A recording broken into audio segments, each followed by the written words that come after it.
Բարի լույս, մի գյուղացի փոքրիկ սերմի հատիկ է գտնում։ Եմ մտածում եմ, որ տնկի ամեն դեպքում այդ սերմը հնարավոր է մի բան դուրս կգա այդ սերմից։ Տնկում է եւ իսկապես սերմը դառնում է մի մեծ ծառ, խնձորենի։ Եվ անցնում է ժամանակ, երբ խնձորենին իր առաջին պտուղն է տալիս։ Երբ գյուղացին գալիս պտուղը քաղում է եւ շնորհակալություն է հայտնում ծառին, որ իրեն պտուղ տվեց։ Ծառն էլ ասում է քեզ եմ շնորհակալ, որ հավատացիր ու վստահեցիր, տնկեցիր ինձ եւ ջրեցիր հոգ տարար եւ ես հնարավորություն ունեմ քեզ պտուղ տալ։ Այդ օրվանից սկսած ամեն անգամ, ամեն պտղի ժամանակ գյուղացին շնորհակալություն է հայտնում ծառին, թե պտղի համար, թե տերևի համար, թե ստվերի համար, թե նրա գոյության համար։ Սիրելիներ, այս առակի նպատակը մեկն է՝ շնորհակալ լինել։ Եվ այս առումով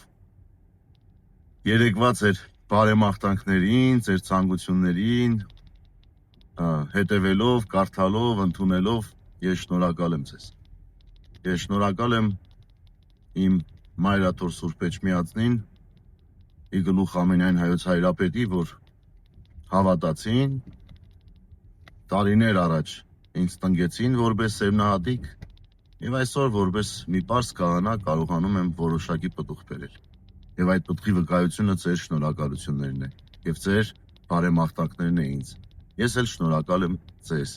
Թող Աստված շատ օրհնի ձեզ։ Եվ կյանքում առասարակ միշտ շնորհակալ եղեք, որովհետեւ շնորհակալություն բառի մեջ շնորհն է թաքնված։ Իսկ որտեղ կա շնորհը, այնտեղ կա Աստվածայինի ներկայությունը։ Բարի լույս ձեզ, Աստված օրհնի ձեզ։